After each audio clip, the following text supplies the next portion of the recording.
getting situated, we're going to do our little discussion. We'll talk a little bit about the film and broader issues. We'll take a couple comments and questions. Right?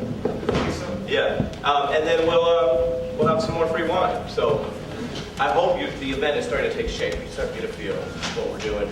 We're just going to start with Matt, who made this almost ineffable film. I work with words for a living to various effects, and I don't know one adjective to describe it, but tell us. 11 minutes. 11 minutes is accurate. Tell us why you made this film, what you're trying to do. I don't know if this is on. Is this on? Yes. We actually started this web show about a year and a half ago on a nonprofit site called GoCause.org, where this will shortly be available. And as I became more involved in the political realm, the show kind of evolved with it.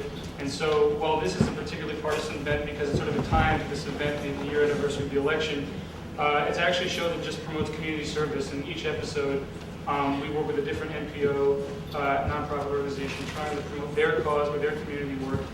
My character, loosely based on myself, he has my name, but let's be a little generous, goes into these different groups, episode to episode, and shortly, in the next fortnight, it will be available on both the Huffington Post and TakePart.com.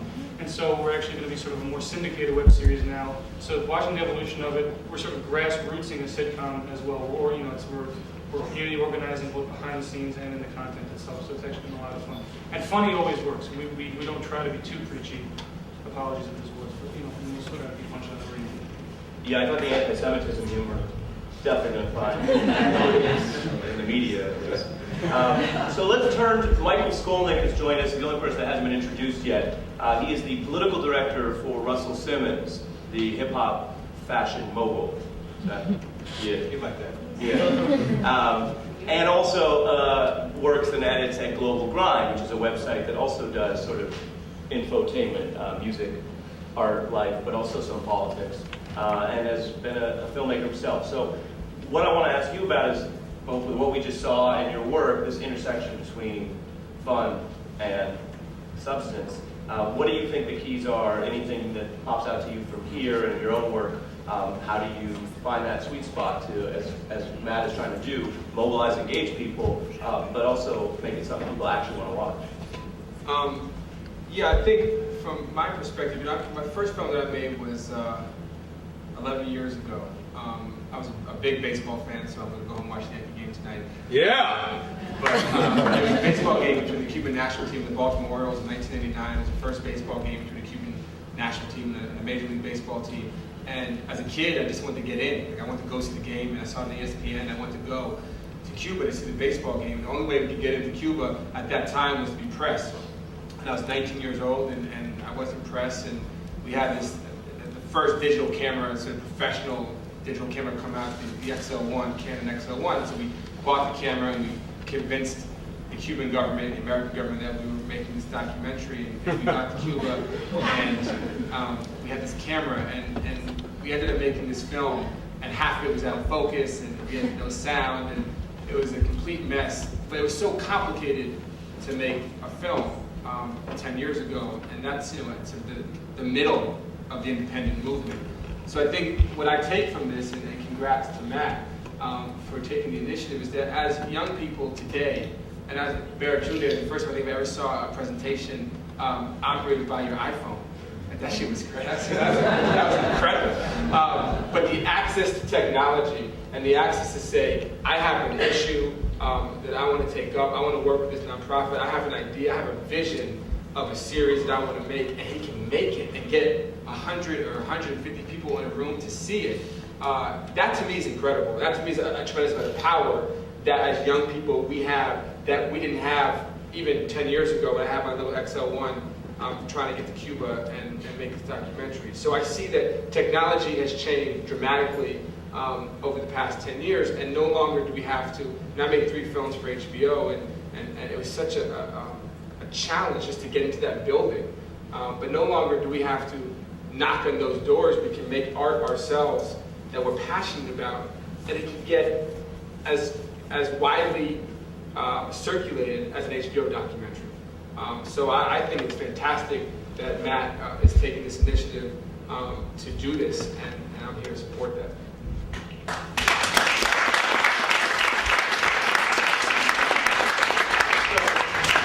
So for Katie, here we go, you good? For Katie, teeing off that, Michael's talking about how you can be your own distribution champ. HBO might be great, but if you have enough Twitter followers or a really large Facebook network, or you have something that's hot and people spread it, it moves, and that obviously can have political repercussions depending on what you're moving.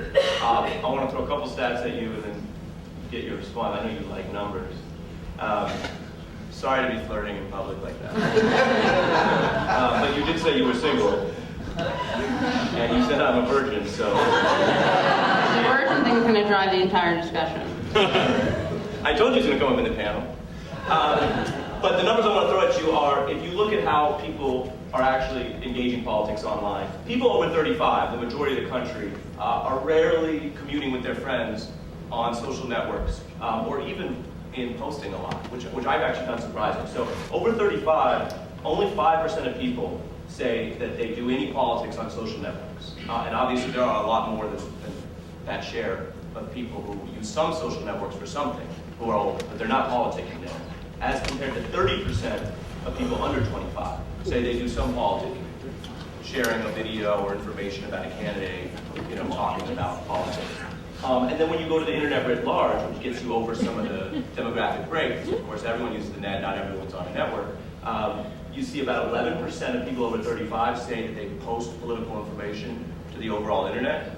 It's really low also, I think. Whereas under 25, 30% of internet users say that they're posting something political. And then when you go into that data, what you find is a lot of that is the Yes We Can video, or something there. Share stuff. I guess the first thing that sticks out to me is it's kind of cute when older people forward things, and they never get that you're supposed to take out all the names on the email that was sent to you. So that's certainly helped my email list as a performer, because I have all these people all over the country and the world who I now can email about shows. I'm actually kind of like a neo-Luddite, and not so much for ideological reasons as ineptitude. I'm not really good with technology, so I'm doing the Twitter thing and the Facebook thing, and it's fun. And it definitely is, I think that I probably wouldn't be doing either one if I weren't interested in politics or performing. So I think that they serve both of those purposes really well. And I think with older people, anecdotally, my mom is on Facebook, and my dad, I didn't even know this, but I found him as a friend suggestion. He came up. So my dad's on Facebook too. Aren't you guys both in that new school virgin group together though? Oh, the NSVG? Yeah. Yeah, we are. That you founded? I believe you're the administrator of that. She's funnier than me. Stop. Yeah. Who knew that would hit so hard? But yeah, does that answer the question? Yeah. I'm going to throw some numbers for our Tuesday too, and then I want to get Matt's response on this as well. And don't call him a virgin. As y'all might, With the night, the virgin thing. We talk about the infotainment. That's but I don't know whether you're going to agree at all with this. So agree or disagree. Let me throw these numbers. Press accuracy is at a two-decade low among the general public, and everyone kind of knows that because everyone talks shit about the media. But actually, it's more intense now than ever before. So the numbers are: only 1 out of 4 Americans thinks the press is careful to avoid bias. Only 18% would describe the press as fair to all sides.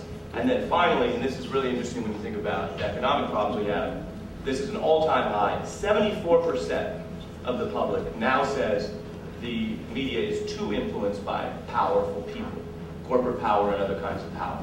And that's as high as it's ever been since they've been taking these numbers. And yet, on the flip side, we have a lot of people talking to each other, routing around the press. So, as someone who's popular online and does a lot of internet content, but also is on television, what do you think about this? Does it relate to anything we saw in the movie? And then Matt, I'd like you to answer the same kind of question.